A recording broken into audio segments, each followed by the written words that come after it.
I spent 8 years planting trees in a dead zone to bury the soil. People think the wilderness is a cathedral for healing and quiet reflection, but they've never seen the way the grass leans away from a footprint. I was a professional tracker for the Bureau for over 2 decades. My job was simple, keeping people out and keeping the things inside from wandering out. I didn't believe in ghosts, just the brutal reality of a predator's teeth. Everything changed when I was sent to the basin after a survey team went missing. It wasn't a normal search and rescue. It was a containment exercise. They told us it was just an illegal chemical dump causing mass hysteria. I found the First Surveyor standing in the clearing with his hands buried in the mud. He was humming a low, rhythmic vibration that made my teeth ache. When he pulled his arms out, his fingernails were completely gone. I realized the ground wasn't just dirt. It was a digestive system. The Bureau sealed the area, calling it a toxic hazard zone. But I knew that was just a lie to hide why the trees were moving. I quit my job and bought a truck full of pine saplings. For 8 years, I became a phantom gardener, returning every month to plant trees. My goal wasn't to reclaim the land, it was to starve it. By the 5th year, I started hearing a rhythmic thumping from the earth at night. It sounded like a massive subterranean heart beating in slow motion. I pressed my ear to a pine and heard thousands of voices begging to be fed. I remember the night it all collapsed, with the wind howling like a wounded animal. I was checking a stunted oak when the ground suddenly softened beneath me. It felt like standing on a giant, unblinking eye as the soil rippled. My boot was snagged by a pale, translucent hand pushing up through the dirt. It grabbed my ankle with a grip that felt like ice water. I didn't think. I just pulled my hatchet and struck the ground. A thick, black vapor erupted from the rift, smelling like copper and ozone. I scrambled backward, leaving my boot heel behind in the earth's grip. I ran and drove until the sun started to bleed over the horizon. I haven't been back to the basin, but I know it's still there. I see reports of sinkholes in the mountains sometimes. They call it geological instability, but the earth is just stretching its limbs. I spent 8 years trying to hide the secrets of that soil. I thought I was covering it up, but I was only feeding the hunger. The silence in the woods has changed, and it's not just animals hiding. You might think you're safe when you step off the trail. You think the ground beneath you is solid and dead. But the earth has a memory and an appetite that's only sharpened. There are places where the map is wrong. If the trees lean away from a center, where the air turns cold, don't look for the sound. Don't look at the dirt, just run. Warning, don't stop to see what's hidden beneath the surface. Once you see it, the soil will consider you part of its garden. I tried to bury the truth, but the wilderness doesn't stay buried. When the earth decides it's time to eat, no wood or steel will keep you safe. The woods are calling, but for your soul's sake, stay on the path. Don't answer. Don't even listen. Once you know what's under the soil, you'll never stand on solid ground again. I'm still here, watching the perimeter, waiting for someone to wander too far. I'm the only one who knows the truth, and it's a heavy burden. The trees I planted are dying, their roots shriveled and black. I can see the soil rising, pulsing like it's breathing. It's time to leave, but I'll never be free of this place. I start the engine, and the sound echoes through the trees. I look in the mirror one last time. I see thousands of hands reaching up from the earth, waving goodbye. I drive away, and the road stretches out like a dark ribbon. I don't look back. I know the basin is waiting, and one day it'll be hungry again. The road ahead is empty, but the weight of what I left behind feels like a physical presence. I keep checking the side mirrors, half expecting to see the tree line shifting in my wake. Every mile I put between me and the basin feels like a temporary reprieve. I pull into a roadside diner, the neon sign flickering with a buzzing sound. I need coffee, something hot to ground me in the reality of the living world. The waitress looks at me with a polite, vacant smile, completely unaware. I sit in a corner booth, my hands trembling as I wrap them around the mug. The warmth is supposed to be comforting, but all I can feel is the phantom cold. I stare at the steam, watching it twist into shapes that look too much like roots. I pull out a map of the region, tracing the lines of the mountains with a pencil.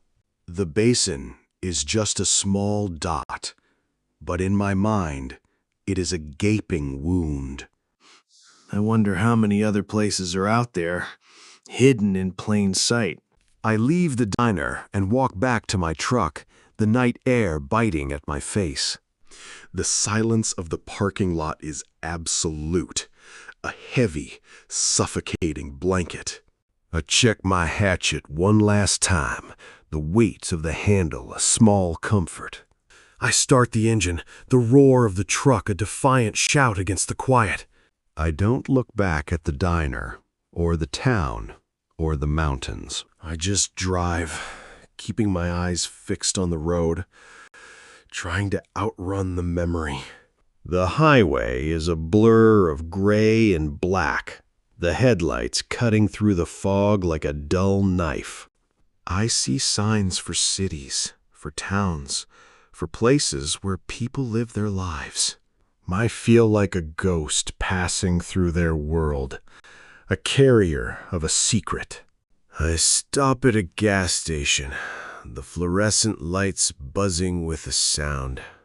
I fill the tank, my movements mechanical and precise, a habit born from years. I look at the other drivers, and I wonder if they've ever felt the ground move. I get back on the road, the engine humming a low, steady rhythm. I think about the trees I planted, the rows of pine that were supposed to be a cage. I realize now that I was just building a monument to my own failure. The sun starts to bleed over the horizon, a pale, sickly light. I pull over to the side of the road, the engine ticking as it cools. I look out at the landscape, and I know that I'm not done yet. I stare at the horizon, watching the light crawl over the mountains. It feels like the world is waking up, but it's not the same world I left behind. I can still feel the cold grip of that hand on my ankle, a phantom sensation that won't go away. I reach down and touch my boot, the one that lost its heel in the basin. It's just a piece of leather now, but it's a reminder of how close I came to being part of the garden. I should throw it away, but I can't bring myself to do it. I get back into the truck and start the engine. The sound is a comfort, a mechanical heartbeat that drowns out the silence of the woods. I don't know where I'm going, but I know I can't stay here. The road stretches out before me, a long, winding ribbon of asphalt. I see signs for towns I've never heard of, places where people are living their lives completely unaware of what's happening in the mountains. I feel like a ghost, a shadow passing through their world. I stop at a small town, the main street empty and quiet.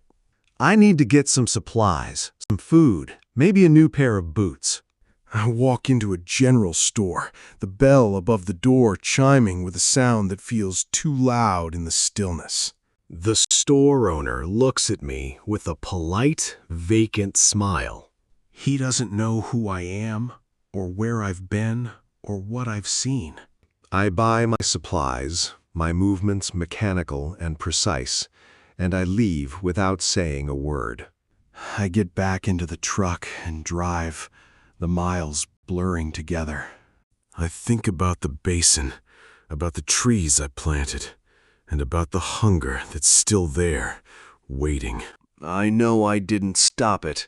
I only delayed it. I see a news report on the radio about unexplained sinkholes in the northern mountains. They call it geological instability, but I know better. I know the earth is just stretching its limbs, getting ready for what's next. I pull over to the side of the road and look at the map again. I trace the lines of the mountains, the places where the earth is starting to wake up. I feel a sense of dread, a weight that I can't shake off. I know I can't go back, but I also know I can't just walk away. I have to keep moving, keep watching, and keep warning anyone who will listen. The woods are calling, but for the sake of your own soul, stay on the path. I pull over near the trailhead. The engine ticks as it cools down. I grab my gear, feeling the hatchet on my hip. The forest looks normal, but I don't trust the silence. I walk into the trees. My boots crunch on the dry leaves. Every step feels like a gamble. I keep my eyes on the path, but my ears are tuned to the wind. I find a spot where the trees start to lean. It's a subtle tilt, almost invisible. My heart starts to hammer against my ribs. It's a familiar, unwelcome rhythm. I kneel down and press my hand to the soil. I'm feeling for that telltale vibration. It's a low-frequency hum from deep underground. I pull my hand back, my skin crawling. I stand up and look around. My eyes scan the tree line for any sign of movement. The forest is deathly quiet. I reach for the hatchet, my grip tightening. I decide to move on. My pace quickens as I head back toward the truck. I don't want to be here when the sun goes down. I try to ignore the feeling of being watched. I reach the truck and scramble inside. I lock the doors behind me. I start the engine and pull away. My hands are shaking on the steering wheel. I drive for hours. The landscape changes from forest to open plains. I pull over at a gas station. The bright lights are a welcome relief. I walk into the store to get some coffee. The smell of stale cigarettes and burnt beans fills the air. I pay for my drink and head back out.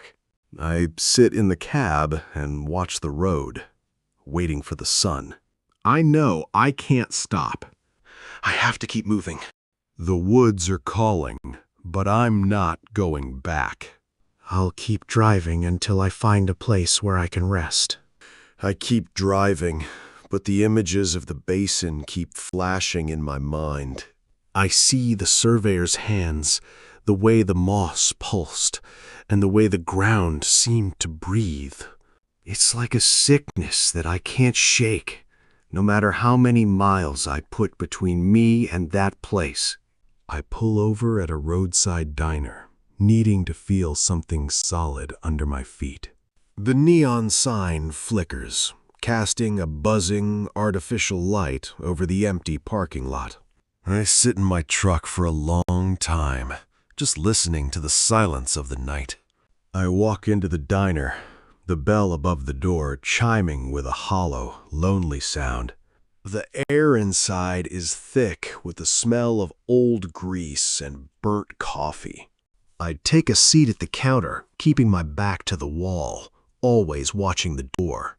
The waitress brings me a cup of coffee, her eyes lingering on my face for a second too long. She doesn't ask me anything, and I don't offer any conversation.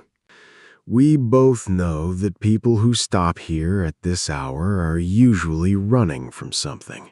I stare into the black coffee, watching the reflection of the overhead lights ripple. It reminds me of the basin, of the way the ground moved when it was hungry. I take a sip, the bitterness grounding me, pulling me back to the present. I pay my tab and leave a few crumpled bills on the counter. The cold air hits me as I step outside, a sharp contrast to the stale warmth of the diner. I walk back to my truck, my boots crunching on the gravel. I start the engine, the familiar rumble a small comfort in the vast, empty night. I pull out onto the highway, the headlights cutting through the darkness like a blade. I don't know where I'm going, but I know I can't stay here. The miles pass in a blur, the landscape shifting from plains to rolling hills. I keep my eyes on the road, but my mind is still in the basin.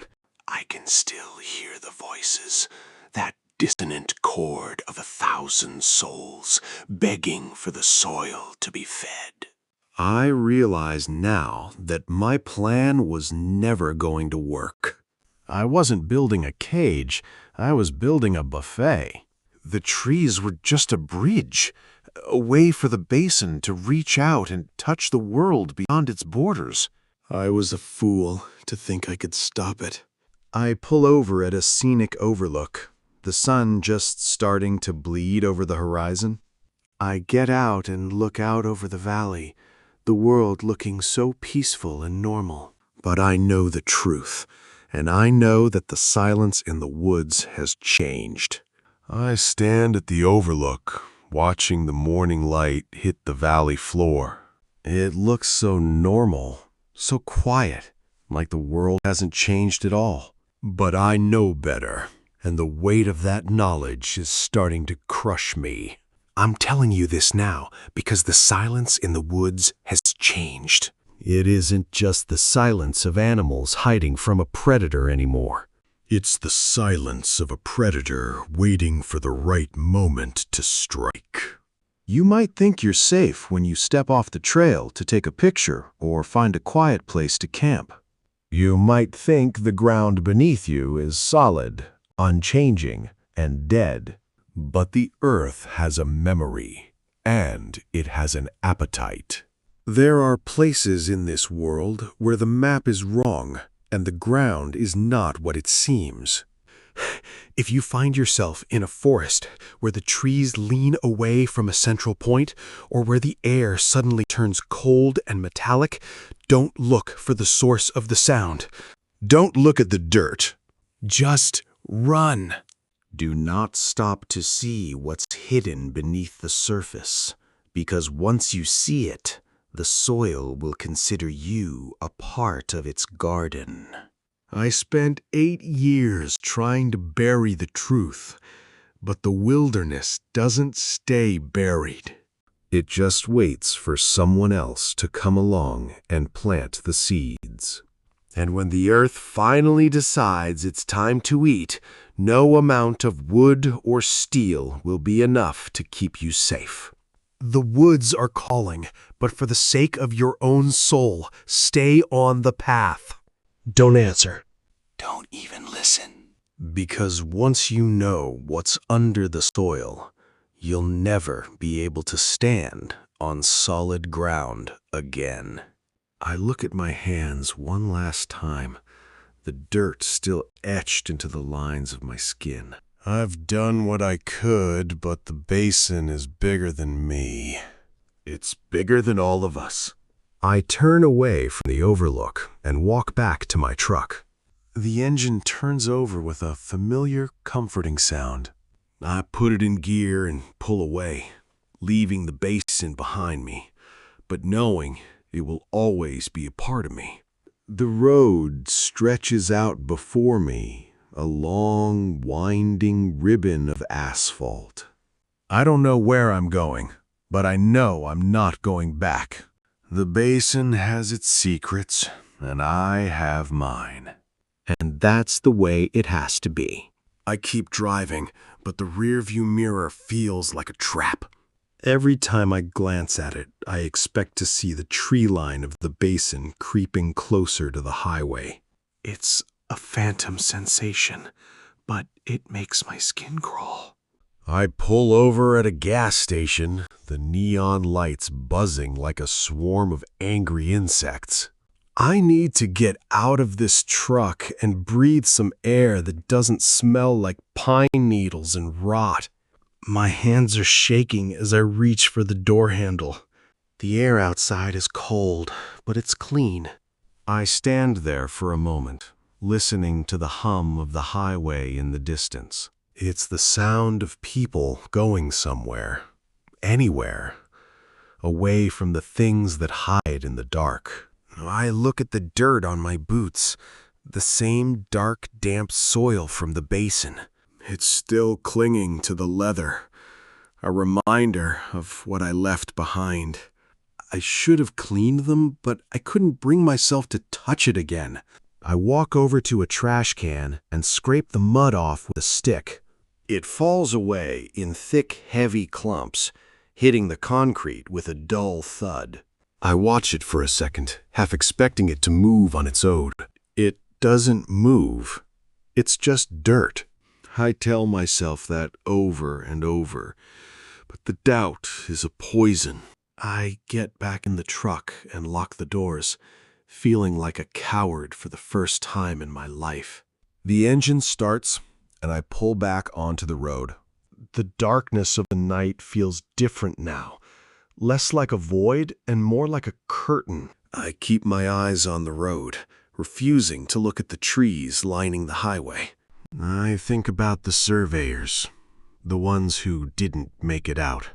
I wonder if they're still there, part of the garden, or if they've been fully absorbed. The thought makes my stomach turn, but I can't stop it. I need to forget. I need to find a place where the ground is just dirt, where the trees grow toward the sun, and where the silence is just silence.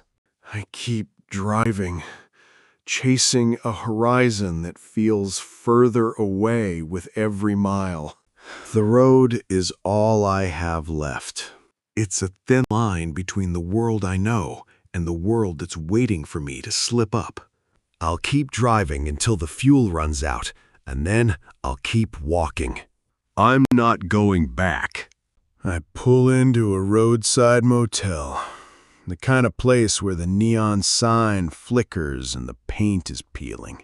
It's not much, but it's far enough from the mountains that I can finally stop moving. I check into a room, my hands still trembling slightly from the long drive. Inside the room, the air is stale and smells of cheap cleaning supplies. I toss my keys on the nightstand and sit on the edge of the bed. The silence here is different. It's empty, not waiting. I stare at my hands, the ones that spent years digging in that cursed dirt. They look clean now, but I can still feel the grit under my fingernails. I wash them in the sink, scrubbing until the skin is raw. I look in the mirror, but I don't recognize the man staring back. He's older, tired, and haunted by things he can't explain. I splash cold water on my face, trying to wash away the memory of the basin. I lie down on the bed, but sleep doesn't come easy. Every time I close my eyes, I hear the thumping of the earth. It's a rhythmic, low-frequency sound that seems to vibrate through the floorboards. I get up and pace the room, my boots clicking on the linoleum. I need to get out of here, but there's nowhere to go. I'm trapped in my own head, reliving the moment I left the basin. I look out the window at the dark parking lot. It's empty, just like the road. I wonder if anyone else knows what's out there, or if I'm the only one who saw the truth. I sit back down and pull out my notebook. I start writing, trying to get the thoughts out of my head and onto the paper. Maybe if I write it down, it won't feel so real. The words don't come easy. Every sentence feels like a confession, a weight I've been carrying for too long. I write about the trees, the soil, and the sound of the earth beneath my feet. I close the notebook and lean back. The room is quiet, but I can still hear the thumping in my mind. I know I'll never be able to leave the basin behind.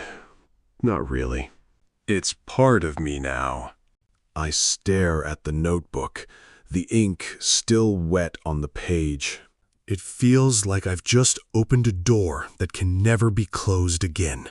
I realize that writing this down isn't just for me. It's a warning for anyone else who might wander too close to the basin. The silence of the motel room is heavy, but it's not the same as the silence in the woods. Out there, the silence is a predator waiting for the right moment to strike.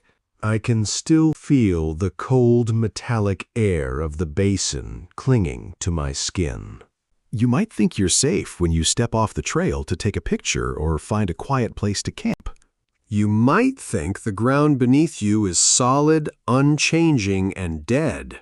But the earth has a memory, and it has an appetite that centuries of rain and growth have only sharpened. There are places in this world where the map is wrong, and the ground is not what it seems. If you find yourself in a forest where the trees lean away from a central point, or where the air suddenly turns cold and metallic, don't look for the source of the sound. Don't look at the dirt. Just run. Do not stop to see what's hidden beneath the surface, because once you see it, the soil will consider you a part of its garden. I spent 8 years trying to bury the truth. But the wilderness doesn't stay buried. It just waits for someone else to come along and plant the seeds. And when the earth finally decides it's time to eat, no amount of wood or steel will be enough to keep you safe. The woods are calling, but for the sake of your own soul, stay on the path. Don't answer. Don't even listen. Because once you know what's under the soil, you'll never be able to stand on solid ground again. I look at the last page of my notebook. It's filled with sketches of the trees, the soil, and the patterns I saw in the basin. I close it, knowing that this is the end of my story, but the beginning of someone else's. I turn off the lamp. The room is plunged into darkness, but I don't mind. I've spent enough time in the light, and I've seen enough of what it hides.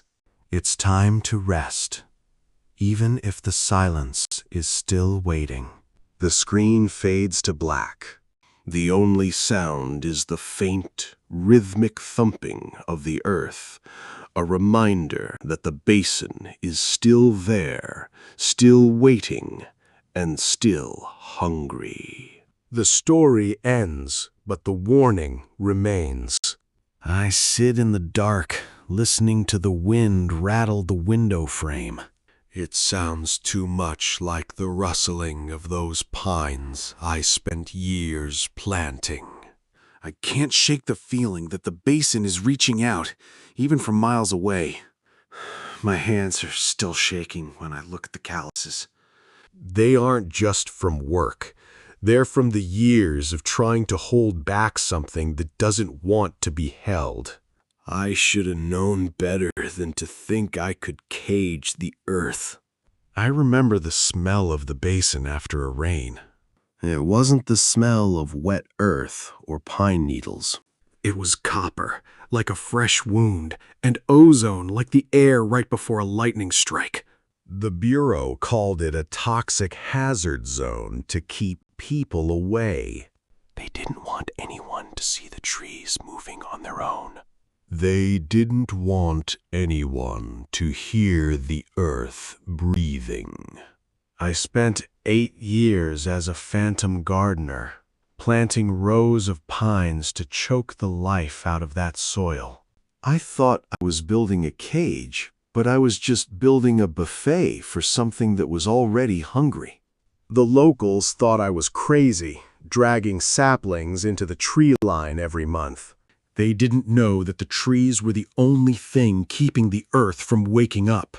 They didn't know the trees were terrified. By the 5th year, I started hearing them at night. Not the trees, but the earth itself. It was a rhythmic thumping, like a massive heart beating in slow motion beneath my feet. I remember the night it all collapsed. The wind was howling like a wounded animal, and the ground beneath me started to ripple. It wasn't mud. It was like standing on a giant, unblinking eye. A pale, translucent hand pushed up through the loam and grabbed my ankle. I didn't think. I pulled my hatchet and hacked at the earth, screaming for it to let go. I ran until I hit the paved road, leaving my boot heel behind in the grip of the earth. I haven't been back, but I know it's still there, and I know it's still growing. I see it in the news sometimes, those reports of unexplained sinkholes. They call it geological instability, talking about shifting plates and rivers. They don't know the earth is just stretching its limbs. I spent 8 years trying to hide the secrets of that soil. I tried to cover it up with a forest of my own making, but all I did was feed the hunger. I'm telling you this now because the silence in the woods has changed. It isn't just the silence of animals hiding from a predator anymore. It's the silence of a predator waiting for the right moment to strike. Warning. You might think you're safe when you step off the trail. You might think the ground beneath you is solid, unchanging, and dead. But the earth has a memory. It has an appetite that centuries of rain and growth have only sharpened. There are places in this world where the map is wrong, And the ground is not what it seems. If you find yourself in a forest where the trees lean away, don't look for the sound. Don't look at the dirt. Just run. Warning, do not stop to see what's hidden beneath the surface, because once you see it, the soil will consider you a part of its garden.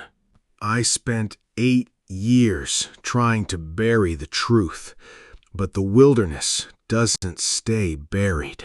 It just waits for someone else to come along and plant the seeds.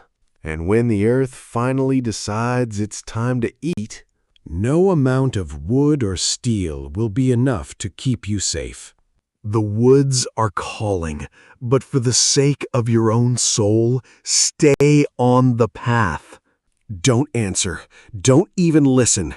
Because once you know what's under the soil, you'll never be able to stand on solid ground again. I sit here in the dark and I can still hear it. The thumping, the heartbeat of the basin, waiting for the next gardener to arrive. I'm done. I'm finally done. I tried to scrub the dirt off, but it's like it's part of me now. It's deep in my skin, a constant reminder of what I touched. I'm packing it all up, leaving this place behind for good. I'm done carrying the weight of that basin on my back. The air's biting cold this morning, but it feels like a fresh start. I'm not looking back, not even once. The mountains are changing, getting rockier and colder the further I go. I keep checking the mirror, just waiting for something to catch up.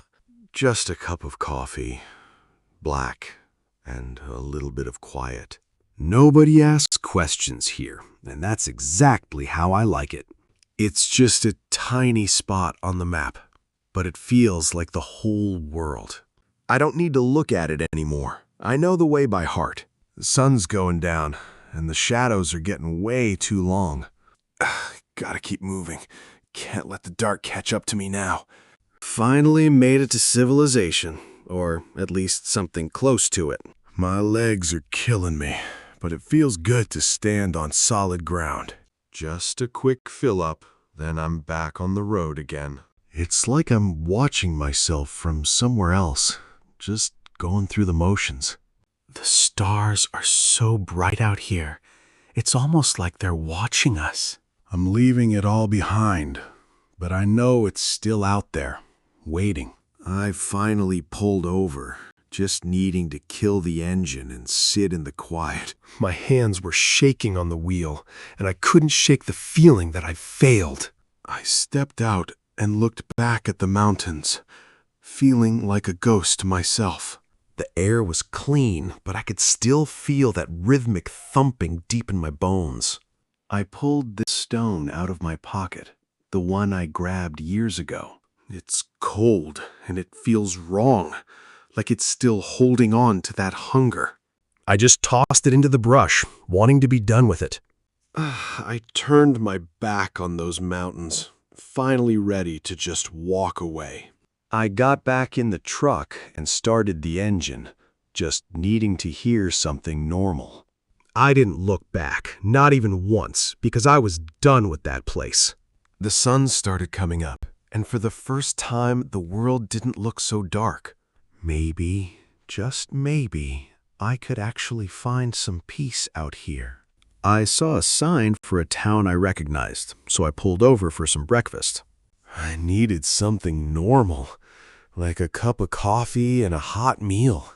I sat by the window and watched everyone just going about their day.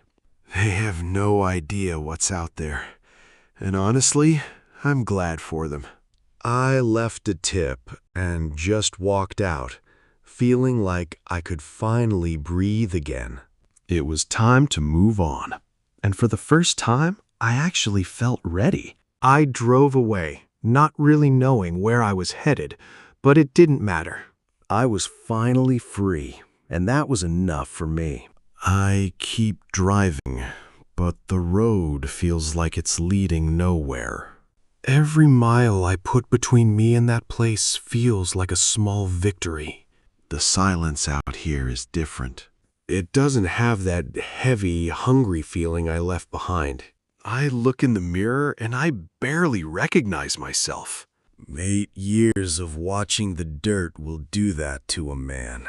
I just keep my head down and keep moving. That's the only way to survive this. The sound of the road is supposed to be peaceful, but tonight it just sounds like that heartbeat again. I try to close my eyes, but I can't. Every shadow looks like something reaching out. It's always the same dream. The soil, the hand, the way it felt like ice. I thought I could bury it. But you can't bury something that's already waiting for you. I'll keep driving until I find a place where the ground feels solid again. If such a place even exists. The woods are calling, but I'm not listening anymore. I'm finally moving on.